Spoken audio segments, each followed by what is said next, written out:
La série animée Dragon Ball a déjà plus de 35 ans, des centaines d'épisodes, des dizaines de films et autres œuvres dérivées. La série se divise en 4 grands axes.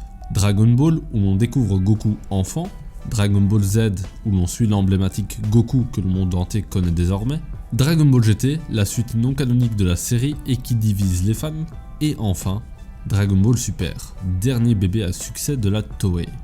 Goku est passé par une multitude de chemins qui ont rassemblé les cœurs des fans, déchaîné les passions et parfois déçu certains. D'où l'éclosion de l'éternel débat du c'était mieux avant, qui ici met généralement en confrontation et opposition Dragon Ball Z et Dragon Ball Super. Sauf que moi, dans mon cœur et âme d'enfant, j'ai découvert Dragon Ball pratiquement au même âge auquel Goku a démarré ses aventures avec Bulma, ce qui m'a jamais marqué dans mon affection pour cette œuvre.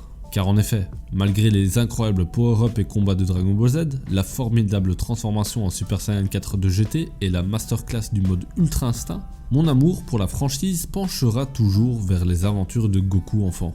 Oh! Mais outre mes sentiments et les conditions de ma découverte de cette série, est-ce que Dragon Ball c'était mieux avant? Salut à tous et à toutes, c'est Endo, et aujourd'hui, explorons ensemble 3 pistes de réponse à cette question. La quête des boules de cristal. Voici l'origine même des aventures de Goku, débutant dans la forêt où il rencontrera la jeune Bulma. La quête des boules de cristal. Cette mystérieuse boule permettant d'invoquer un dragon extraordinaire, capable d'exaucer plus ou moins tous les vœux. Voilà l'une des raisons qui ont fait le succès de Dragon Ball. D'étranges artefacts permettant de réaliser nos rêves les plus fous.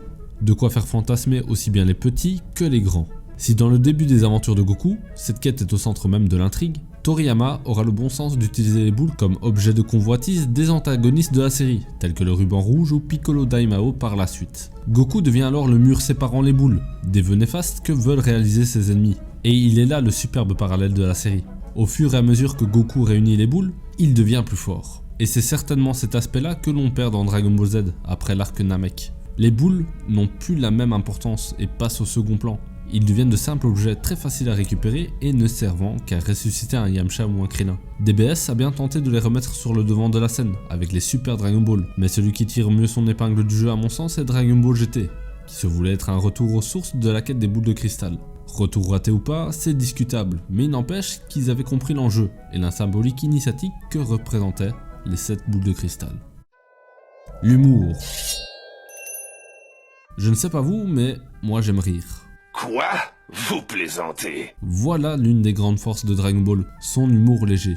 Celui-ci se fait ressentir aussi bien par ses personnages que par ses scènes. Goku, Krillin et Tortue Géniale en sont clairement les ambassadeurs. Goku avec ses gaffes naïves, Krillin et son humour parfois mesquin, et Tortue Géniale avec, disons-le, un humour qui passerait difficilement aujourd'hui. Certaines scènes quant à elles regorgent régulièrement de gags, comme Krillin affrontant Bactérie, un redoutable adversaire connu pour vaincre ses ennemis avec sa puanteur. Ce sent la mort ici!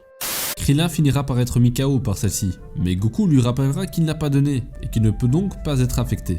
Et cet humour gaguesque est directement influencé par le manga précédent Dragon Ball que Toriyama avait créé, Arale, un manga comique. Mais au fur et à mesure que Goku grandit, le ton se prête de moins en moins à la blague. Goku garde un côté naïf, mais moins drôle que lorsqu'il était enfant. Krillin mûrit et perd son caractère espiègle, et Tortue Géniale est peu à peu mis en second plan, à cause de son humour vaseux. DBS tentera tout de même de renouer avec ce côté blagueur, mais un gouffre s'étant installé sur ce plan entre Dragon Ball et Dragon Ball Z, cela est parfois mal accueilli par les fans, reprochant à la série de rendre Goku et Vegeta stupides. Ce qui est bien dommage, car d'une part, ces moments de légèreté peuvent donner une dimension d'autant plus humaine à des héros quasi invincibles tels que Goku et Vegeta. Et d'autre part, certains animes se voulant sérieux même durant des combats, arrivent à gérer cet équilibre fragile avec l'humour. Je pense notamment à la dernière étoile montante, Jujutsu Kaisen, avec son combat Itadori et Todo contre le fléau Hanami. Preuve qu'une scène comique durant un combat lorsque c'est bien maîtrisé et dosé peut rendre le moment encore plus intense. Le voyage. Voilà un point qui va de pair avec la quête des boules de cristal, et que l'on perd dans les suites animées, le voyage. Car Dragon Ball Z, malgré que l'on va tout de même sur la planète Namek, m'a moins transporté que Dragon Ball. Sans nul doute que les combats qui sont pourtant dynamiques et rapides n'en restent pas moins statiques dans le récit. On découvre pourtant un ou plusieurs nouveaux endroits, mais dans lesquels nos héros vont s'enfermer durant la narration d'un arc. Pour exemple, Namek, la salle de l'esprit et du temps, la planète Kaioshin, etc. Et même si ces lieux peuvent nous transporter, ils ne nous font pas autant voyager que dans Dragon Ball. Mais pourquoi ? La réponse est simple, car le scénario reste le même durant Dragon Ball Z et Dragon Ball Super. Peu importe le lieu où se trouvent nos héros, on connaît leur destination. Incroyable, non? Wow! Car leur chemin convergera toujours vers l'ennemi à abattre. Et c'est là où Dragon Ball arrivait fortement à se démarquer. On voyageait énormément, dans le désert, dans des terres enneigées, sous l'eau, etc. On croisait bien entendu des ennemis, mais une fois vaincus, on ne savait jamais où l'on rencontrerait le prochain.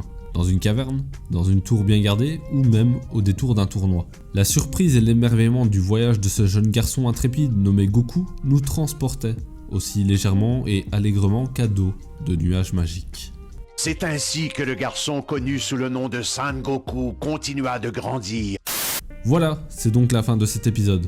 Alors, est-ce que Dragon Ball c'était mieux avant? Force est de constater que la première série animée possédait certaines qualités, que l'on a perdues dans les suites de la série. Mais en compensation, DBZ, DBGT et DBS ont pu apporter d'autres points bénéfiques, tels que les combats et des antagonistes pu travailler. Même si mon cœur appartient à la toute première série, libre à chacun et à sa sensibilité de préférer une série aux autres. Comme d'habitude, si vous avez apprécié cette vidéo, n'oubliez pas le petit like, le commentaire, l'abonnement et la cloche de l'amour.